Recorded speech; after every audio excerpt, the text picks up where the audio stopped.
In a world that often judges by appearances, the walls we've built can feel like they're closing in.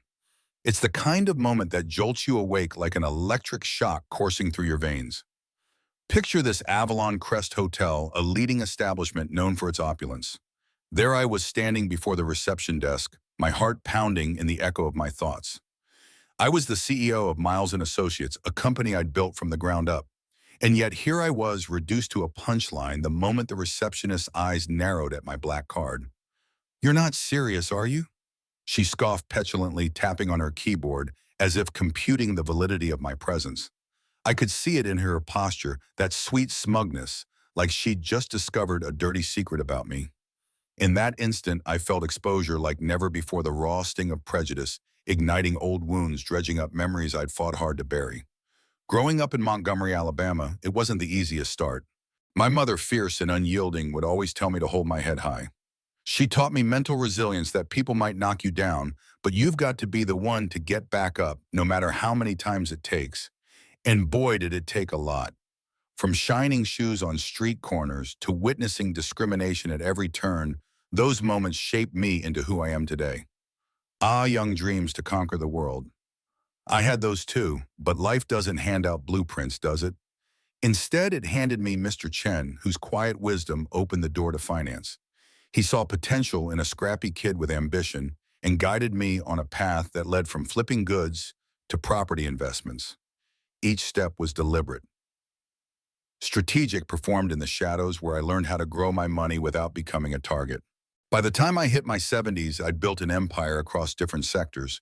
But with that success came a heavy price: the constant battle against the underestimation that seemed to follow me everywhere. That day at Avalon Crest, it took just a moment for everything to boil over. Years of feeling dismissed, underappreciated, and then flat out mocked. With a steady click of a button, I canceled the $3.4 billion Atlantic Haven deal right there. You could practically hear the gasp ripple through the hotel. The sense of panic that spread at Weller and Bright, my adversaries in the boardroom. For them, my decision was a shockwave, a spine-chilling reminder that respect isn't just expected. It must be earned. Enter Gloria, the sharp-minded COO, and her ambitious son David, who had his own struggles. I watched as they attempted to undermine David's fintech startup, armed with half-truths and backdoor deals.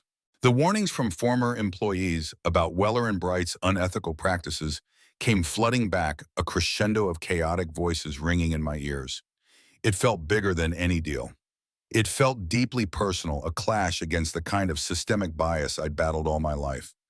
David, fired up, decided it was time to confront Weller and Bright. He stormed into their office. I can still see that moment, the tight grip on the door handle, his jaw clenched in determination.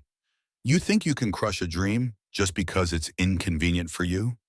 He challenged, summoning every ounce of bravery a 20-something kid could muster. As words were exchanged, things got tense. Accusations flew, the kind of charged dialogue that makes your heart race. That's when it struck me, this wasn't just about finance anymore. It was about pride, perseverance, and chasing freedom from their toxic grasp. From the ashes emerged Project Soil, an initiative designed to support undervalued founders like David, creating a space for voices that often went unheard. We set to work building a strategy that would expose Weller and Bright's dirty tactics, dismantling their empire piece by piece. And you know what? It worked. The momentum shifted. David and his allies began rising, reclaiming the narrative that was so frequently denied to them. Watching the success of Project Soil was beyond rewarding. It was a reaffirmation that our efforts, our determination, and our fight meant something. Those names previously cast aside began gathering recognition. They brought power, unity, and resilience against a framework that sought to keep them in the shadows. I penned a note to David, a guide to navigate the tumultuous waters ahead, filled with wisdom collected through years of survival. Reflecting on the journey, this was more than just personal triumph. It was about everyone who had been underestimated. Every dismissal I faced, every sharp word that cut straight to my self-worth, it all culminated here in a moment where we turned the tide, showcasing that resilience can transform the landscape of corporate America. So I'll leave you with this thought. Let's talk about it.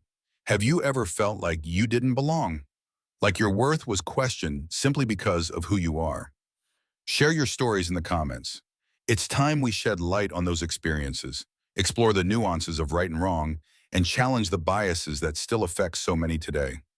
Remember, being underestimated doesn't define your future. The choices we make, the fights we engage in, and the paths we carve out for ourselves, that's what truly matters. Let's unite and fight against the stereotypes together.